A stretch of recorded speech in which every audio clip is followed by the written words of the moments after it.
this afternoon or this morning to our ET Expert webinar on the topic B2B Modernization and Migration.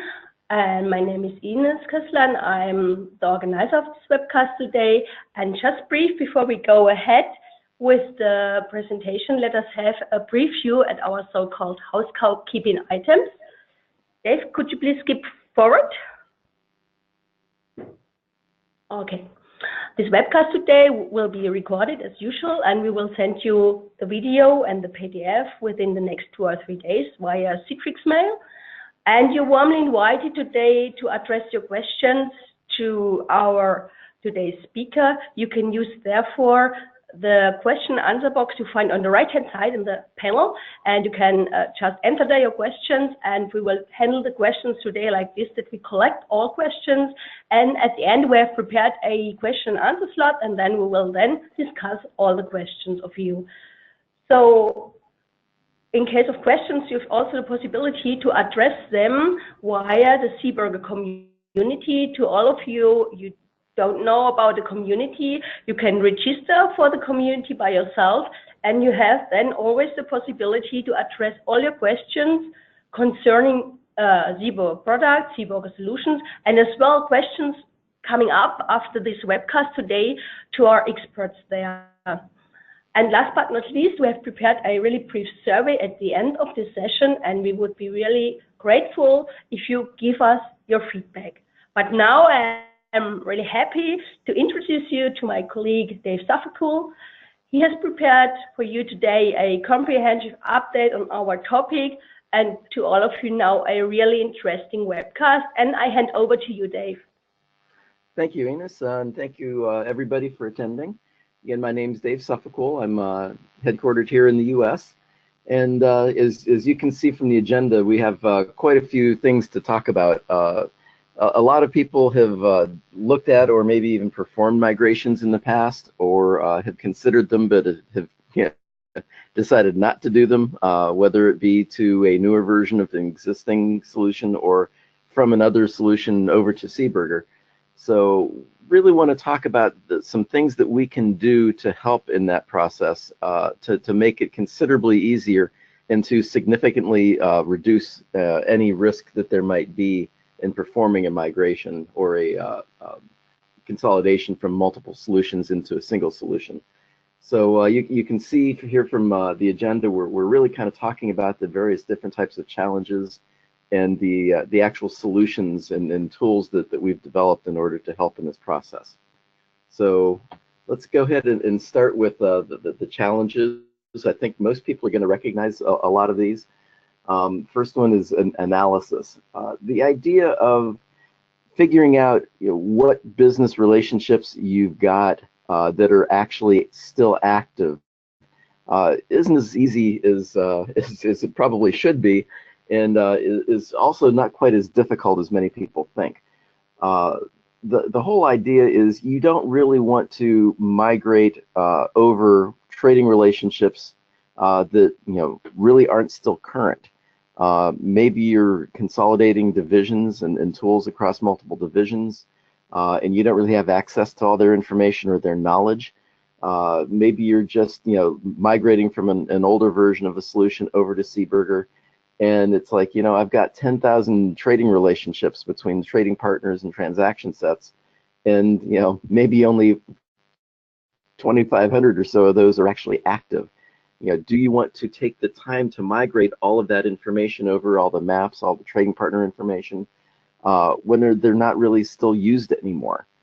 You can really significantly reduce your effort by doing a good analysis up front and making sure that you're only moving stuff that's really current. Like most projects, any kind of an IT project, the analysis and design takes generally more time than the actual project. And this used to be the case with migrations and consolidations as well. But now through some of these tools, we've been able to significantly reduce the amount of time it takes to do the analysis and actually get better results out of it. So we'll talk more about that when we get into the detail of the analysis. Data transfer, sometimes there's a concern of losing historical data. You don't want to start your history over again at the time of the migration. You really want to make sure that all that historical information is still available without having to go back to the old solution and do your analysis and your reporting there.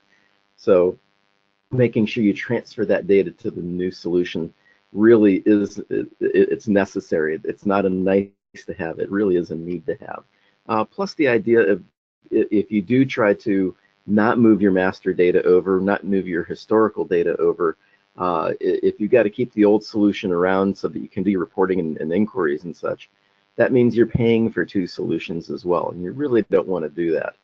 That part of the ROI is getting rid of the cost of the old solution and not maintaining two solutions anymore. Documentation tends to be, for lack of a better term, lacking. I know that when I was an actual programmer, developer, the bane of my existence was actually documentation. It was a lot more fun to move the project forward and do the project than it was documenting everything. So that's the one thing that, you know, people say that you should budget 30% of your project time to your documentation. That's probably an accurate estimate, but historical actual work shows that you only spend about 10% of the time on documentation, and future projects really suffer because of that. So what we've done is we've kind of gone beyond that and figured a way to get the information that we need to populate into the new system without having to rely on old documentation. System freeze is another thing. You can't afford these days to freeze an application while you're migrating it to a newer version or a new solution. You've got to keep doing business. Everybody talks about, you know, 24/7 by 365, and that's the reality that we live with then. So there are tools and techniques that you can use to make sure that you don't have to worry about freezing the old system, so you have a picture in time of this is what's going to be moved. You don't have to rekey everything manually afterwards. The whole idea is being able to continue to do business as usual while you're doing this migration project and not losing any of that information about the new changes you've put in.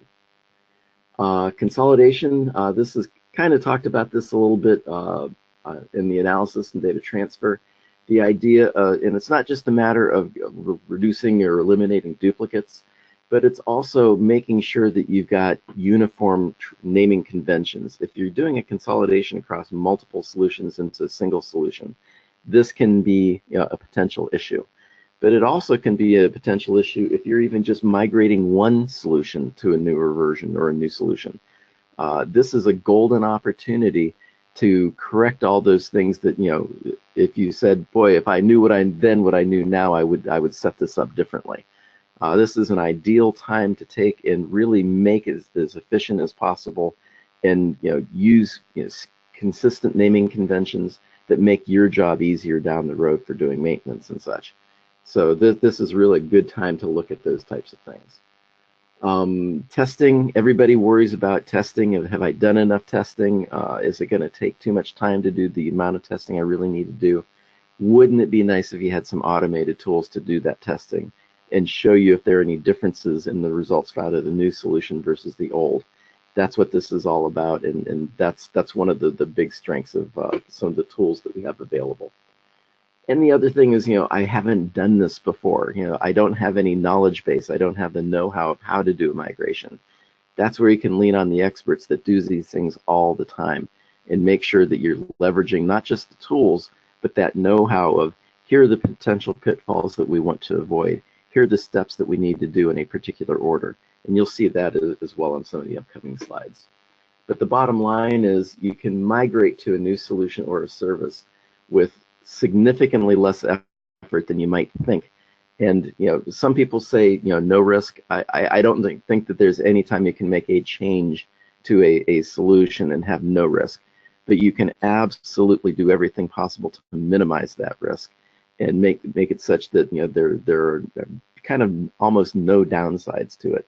You can make sure you do all that testing up front, make sure you've insulated your system against any potential issues, and 9 times out of 10, actually probably more like 98 times out of 100, these things go off without a hitch, without any issues. So Some of the ways that you can benefit from it, it's not just from moving from earlier versions of Seaburger solutions, it's also from moving from other solutions into Seaburger. Matter of fact, I'd say that at minimum half of the migrations that we see people do are from other solutions over to the Seaburger solution set. So it really is for non-Seaburger solutions as well as Seaburger solutions. And they can be moved into an on-premises instance of Biz, or you might want to move to the cloud if that's something that it's not part of your core business, and you want to turn that over to the experts that run these B2B programs all the time. You can move it over to the Seaburger cloud, and we can manage that for you. We have many different flavors of the cloud, if you will. We call it a hybrid, where if you want to maintain building those trading partner definitions, you can do that, and we manage everything else. We've even got somewhere if you want to do the mapping yourselves and have everything, help us do everything else, we can do that. So it's not a one-size-fits-all. There really is a lot of customization that we can do to make sure it fits your specific needs. The modernization, we've kind of talked about already, getting from older technology to newer technology, using open standards, using some of the new communications protocols and such, which maybe weren't available in the older versions. Just the idea of making sure that you got the latest technology available to you. And again, this kind of comes into that, do you want to do it on premises or on the cloud? Technology is changing all the time. We see new communications methods, we see new standards. If that's something that you don't want to keep up with and turn that over to us, we can do that in our cloud as well. The idea of parallel and merging, do you move everything once in kind of a big bang, or do you move things, maybe you move the communications first and then the transformation, or maybe you move it by division, or maybe you move it by suppliers first and customers second. There are a lot of different ways to approach this. And maybe you've got multiple systems you're trying to consolidate down into one, so you move it from one old B2B system at a time. That's really something that we kind of work with you collaboratively as to, here's some things that we've seen, here's some best practices, but what makes most sense in your environment? So again, it's not a one-size-fits-all. It really is customized to what it is that what your needs are.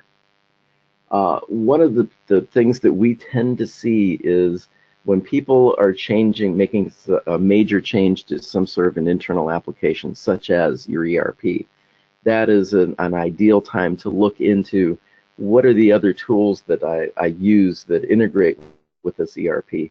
And maybe that's a good time to look at modernizing your solutions as well. Everything may be working wonderfully, but you are changing ERPs, you are upgrading your ERP, maybe you're consolidating from multiple down to a single. That's a really ideal time to look at all those ancillary systems like the B2B middleware and say, is this a good time to make the changes there as well? Because you're probably going to have to be changing your mappings anyway.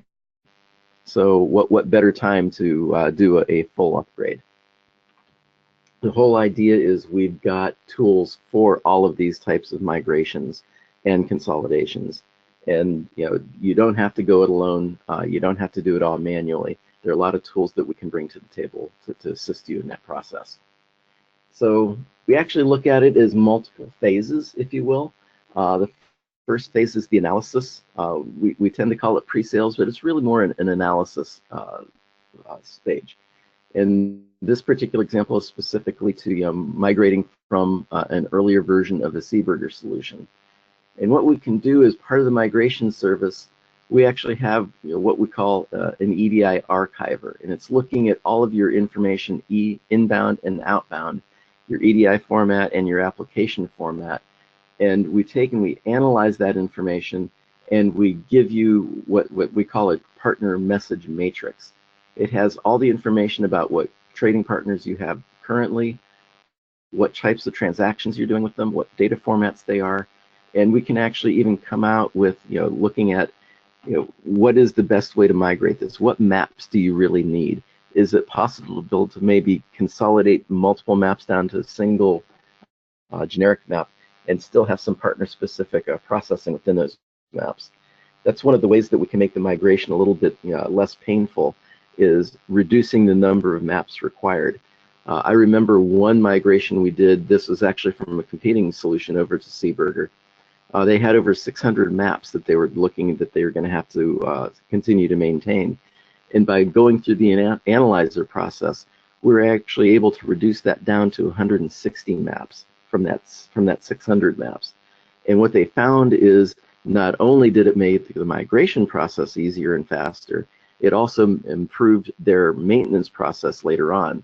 They didn't have as many maps to maintain, and they were able to get directly to the code that they needed to affect their changes to. And they found that their maintenance after the migration was significantly lower as well. So once you've done that, then basically you've got a couple different options in terms of how do I proceed. How do I want to attain this migration? Do I want to do that master data transfer over to the new solution? Or maybe what you can do is Seaburger has a repository of trading partner definitions that, thousands of these trading partner definitions that our clients are currently using to do business with their business partners.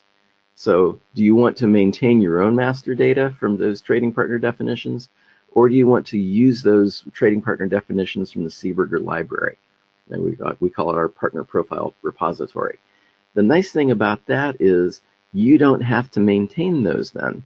We can actually maintain those for you based upon, we know that partner A is recently upgraded to a new version of the standard for their purchase orders. We can actually maintain that for you and take that requirement, even if it's on premises, we can take that requirement off your hands for you. We have the same sort of thing with the mapping repository. We can actually use a library of maps that we've developed that will significantly speed up and automate this process for you. So you can decide which way do you want to do that. Either way, that information is then going to be migrated into the new Seaburger version of the solution. And whether it's cloud or self-service, we can actually check the results of that against, again, our repository of, we know what different, whether it be SAP, whether it be Oracle, whether it be whatever application, we've got a library of those interfaces of what those ERPs are expecting or those applications are expecting. And we can compare that against what the expectation is and come out with a comparison and say, yes, this does match with the expectations of that particular application, or no, maybe there's some missing information or some invalid information that doesn't sit within required realms of the data. So all of this can be automated for you, so you don't have to do this manually. And it gets all the way, it's not just a matter of getting the information into the new solution, it's making sure that it's getting to or from the application successfully as well. So this is all part of the analysis phase. Some of the tools that we use to do that, I already talked about the EDI archiver a little bit. I'm going to talk about that a little bit more in an upcoming slide. We take and we analyze that information, give you that partner matrix, and then we actually do the ERP interface check. Then we use our actual migration tools and compare services to get that information into the new system so you can get to an implementation step. So this is an iterative process down here. Again, this is one of the reasons we don't have to do a system freeze, is we can do that migration, that analysis and such up front. We can do that multiple times because your system is going to be changing during this whole process. And we can make sure that all of the new setups and such that you're putting into your solution are then going to be into the solution you migrate to. So again, it's an iterative process where we can do automated updates, and you can also do change requests to say, hey, yeah, these 5 look good, but this one had some problems. So we're going to change the definition on that, and then we'll go back and retest the whole process again. So this is an iterative process as well. The whole idea is to get from the project planning to the go live in as short a period of time as possible, with as little interruption to your business as possible, and as risk-free as possible. So again, taking a look at some of the specific solutions, Looking into those legacy systems where you don't have the transparency, you don't have the documentation, which ones are really active, which ones need to be migrated. That's where the archiver and the analyzer come into play.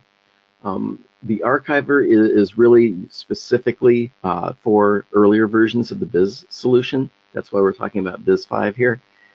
We can get data out of other applications as well. It's generally getting data dumps from your databases of actual data. It's getting exports of the trading information from your solutions and putting it into generally a CSV format so that we can import it into our solution. But the archiver itself is specifically for earlier versions of our solution because we know our file structures. So it's easy for us to go into those archives and get that information. Regardless of how we do it, when we're looking at your data as opposed to your setups, when we're looking at your data, we want to get as much data as possible. And the reason for that is, you need generally a minimum of 3 months worth of information, simply because you've got to have good volume information, good transaction information. Ideally, it'd be nice to have at least 12 to 14 months because you've got probably some annual processes that might not be caught in a 3-month period. You may have quarter-end type processes that we need to make sure that we take into account. So personally, if you're only going to do 3 months worth of data, it's probably good to do the last 3 months of the year because you'll catch your end of quarter and end of year processing that way. Otherwise, give us as much data as possible, and that will make sure that nothing falls through the cracks. Then what we'll do is, regardless of where that information comes from, we'll do that detailed evaluation in the analyzer of which are your active trading partner relationships. What are the actual data formats that are being exchanged? What are the actual volumes? So we actually use that as a basis for sizing the system properly, making sure that nothing falls through the cracks, and making sure that we can come up with a reliable, accurate estimate of how much time is it going to take to do this migration. So that archiver comes out with what we call a sorted archive, and I mentioned at least 3 months. And this does consist of both your inbound and outbound data. It's got to be the matching EDI document to the ERP document. That way we'll know what mapping requirements there are based upon the data fields that are in both of those. This is a pretty in-depth, detailed analysis of the actual production data so that we can see what are your data requirements, not just from trading partners and volumes, but actually what mapping requirements are there going to be out of this to make sure that all the required data is actually there. It's the reason that it's important for the migration is giving you that accurate analysis of what you've actually got to move. We give you a really detailed report out of this of all those active trading relationships and what kinds of project planning there needs to be out of this. That information is also used in the test phase when we actually go out and compare the results of the coming out of the new solution to the results from your old solution. So we actually have to have test data to create that data for the comparison.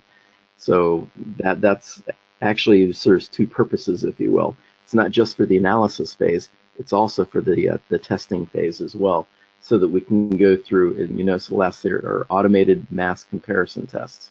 This isn't just a small subset of your data. We can actually run all of your data through this to make sure that those oddball processes, or those maybe again, end of quarter, end of year, maybe you have some sort of cyclical processing, whether it be we actually have a couple of clients actually that provide pumpkins to retail stores during the autumn season.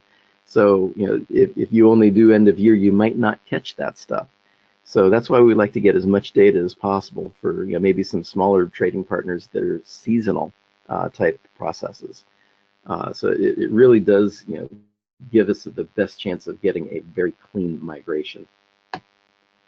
And the other one that we mentioned earlier is that mass data transfer of all the business process information as well as the actual, excuse me, master data. The whole idea is we want to get as inclusive as possible when migrating that data over. Again, you don't want to have to manage two systems for some period of time so you can do your reporting of your historical information. Get that historical information over as well.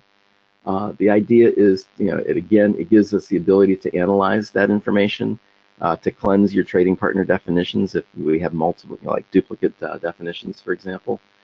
Getting that new information about the trading partner definitions into the new system, making sure we have all that information in one place, and it significantly speeds up the implementation process and time frame.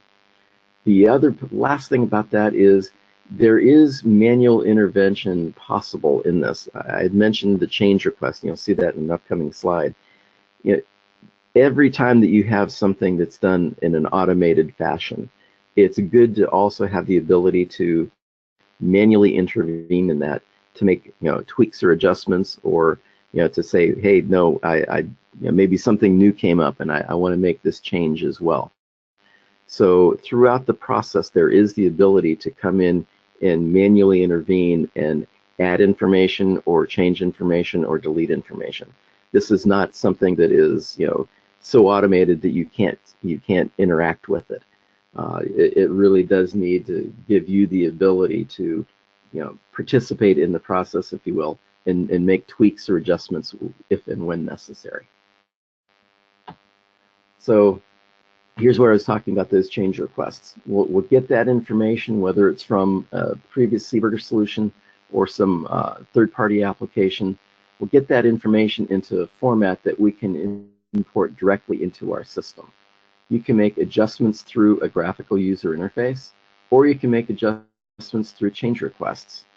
Those change requests would then go into what we call the staging. You can call it a test or development system, and those change requests can then automatically be moved from that solution into a production instance at the appropriate time. Whether that be communication setups, trading partner setups, mappings.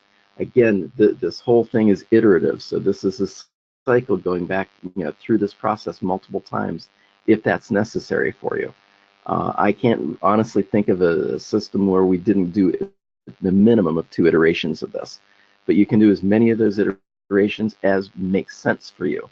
The larger your migration, the more iterations you might want to do. The smaller your migration, you can maybe get this down to just 1 or 2 iterations as opposed to multiple. It really kind of depends on your system and your requirements and your internal standards for how much testing needs to be done, how much validation needs to be done. So again, this really is customized to what your specific needs are. So taking a look specifically at the partner profile, this is the central location for all the trading partner rules and how you're communicating with those trading partners. It's a central repository for not just the partner definitions, but also those mappings that those partner definitions point to. So again, this is where you can have unique partner-specific maps for each transaction if you want, but you can also have a generic map that's used across multiple trading partners. And that's why we have to, from the partner definition, point to the map and the mapping repository that you want to utilize. The nice thing about the Seaburger solution is we've got the ability to pass parameters onto the mapping that are specific to the partner.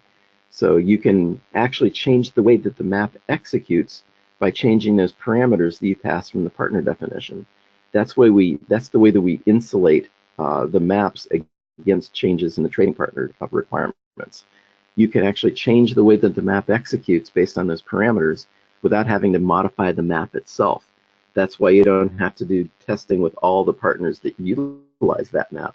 You're not really changing the map, you're just changing the way the map executes based upon the parameters passed in the partner definition. So it's kind of a different philosophy on how I can use generic maps. In the past, it was very difficult to use generic maps because you'd have partner-specific logic within the map. If then else type conditions. If it's this partner, map it this way. Also, if it's this other partner, map it a different way. If that partner required changes, you had to change the map. And if you change the map, you've gotta change, do the testing for all the partners that use that map. By isolating some of that logic out to the partner definition, we can actually change the way that the map executes for that partner without touching the map itself. So if I've got 10 partners using one map, I only have to test that one partner because I haven't changed the map, I've just changed the partner definition. So it's really kind of a different way of looking at it, and it really makes it much more efficient for map development as well as for modifying maps down the road.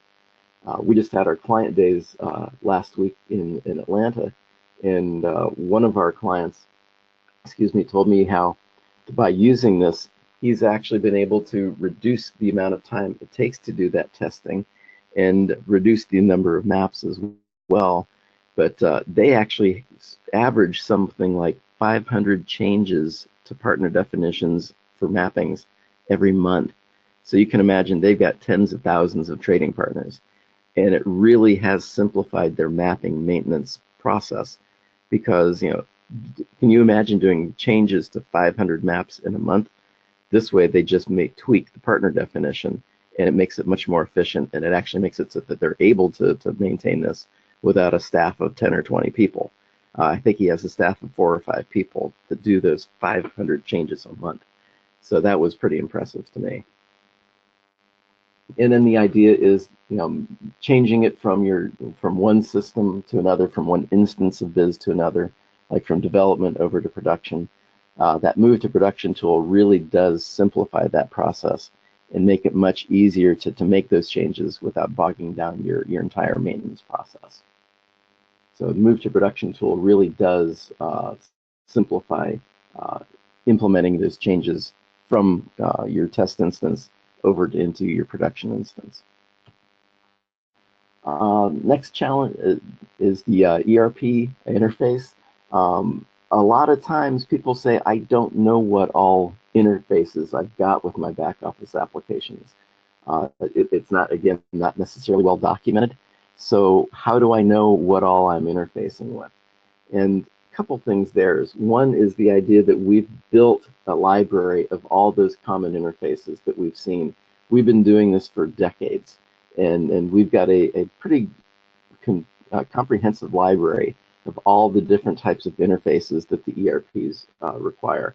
We can actually test your ERP interfaces against the standards that we've built over those decades and say, hey, is this going to work maybe if it's a new version of an ERP that you haven't worked with before? We can do that testing up front to make sure that migration to that new ERP is going to be clean and efficient. Any deviations from what the expected norm is, we actually create an HTML report that's human readable. So many reports that come out of applications these days are just kind of clunky. They're very verbose, but it doesn't really necessarily tell you what you need to know. By using the HTML reporting that we do, we can make it a little bit prettier so it's easy to get through the report, and B, we can make it such that the specific errors are highlighted so your eye goes straight to the actual issue, as opposed to giving you a sea of text that you've got to kind of wade through to find out what's the significant information. By formatting that a little bit differently, we can actually help you get to the root of the cause much faster. So it reduces all that time-consuming manual check of having to look through those verbose reports. It actually lets you get direct to the issue much faster. And again, that's something that can be done on premise, or we can do that in the Seaburger Cloud and provide that information to you as well. So it really gives you the option of how do you want to implement it. The interface check, basically, again, checking against our standard, giving you that HTML report, and it gives you the information for how do you build that interface. What are the, especially if you get into like cyclical or end of year processing, it's very handy for that sort of thing. So it gives us a file that we can pass on to the ERP or the application, and it also gives you that report as well. And again, that can be done, through the Seaburger Cloud as well. The whole idea behind this is to reduce the errors that might occur, reduce the effort that you've got to put into this, because it can be a resource-intensive process. And it gives you the documentation that you can then use for your approval process as well. So it really is, trying to, again, automate the process that traditionally has been manual. The compare service, the challenge there was there's a lot of effort to run mass data tests. It's kind of a trade-off. Do I either try to run it through a subset of my data and potentially miss some trading partner definitions, or miss some month-end or quarter-end or annual processing, or some of those seasonal processes? Do I run all the data, which is very manual intensive, or do I run just a subset? The whole idea here is to make it so you don't have to make that decision. Give you the ability to test those masses of data, as opposed to having to do just a subset, and allow you to manage by exception. If I've read through 100,000 transactions, I only want to try to deal with those 20 or so that maybe did come out as being different. And how are they different, and why are they different? So giving you the ability to do the mass testing, but manage by the exception, and give you the information, again, in a very succinct way so that it makes sense to you and it's very easy to get through. That the whole idea there is what we see here typically is you've got some sort of a mapping process that maybe got missed because it is one of those oddball things. Maybe it's a mom and pop shop that you don't do business with a lot. Maybe it is one of those seasonal type processes. Those errors or exceptions can be found really quickly in making sure, and we can make sure that we don't miss those when we do the migration. The more data that we can test against, the better.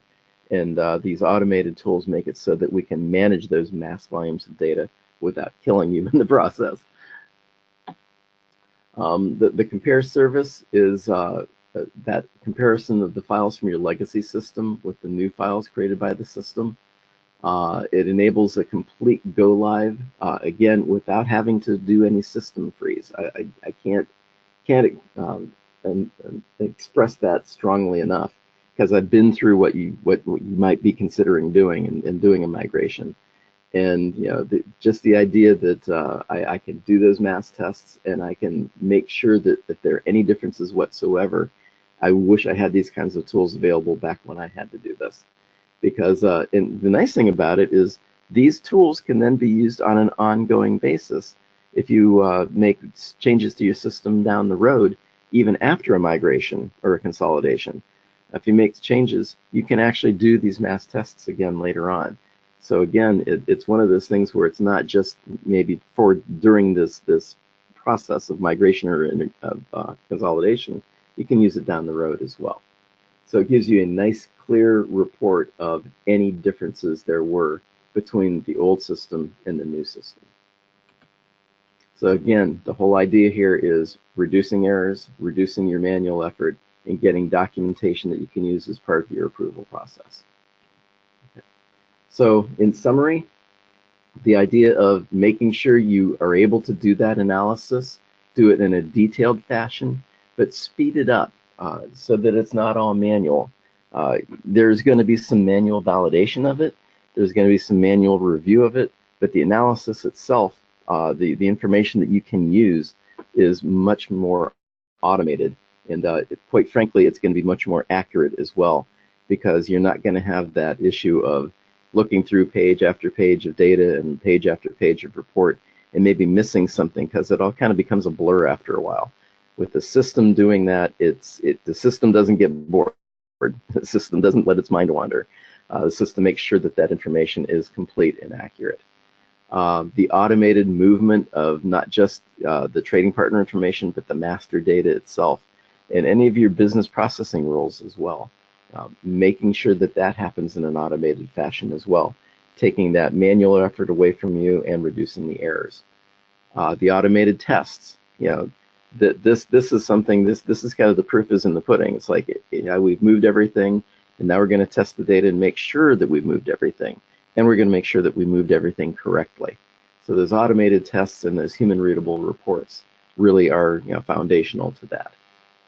The data cleansing, making sure that I was a computer science major, and one of the things one of my professors told me is the worst thing you can do in the world you can do is just go and automate an old system without reanalyzing it, because maybe all that means is you're making the same old mistakes that much faster. You really want to look at improving the process rather than just speeding it up. And saving time, reducing that testing effort, reducing all of the manual inputs, but still giving you that ability to interact with the process so that you can make those tweaks, make those modifications based upon the reports that are provided to you. So it's not just saving time, it's also working smarter.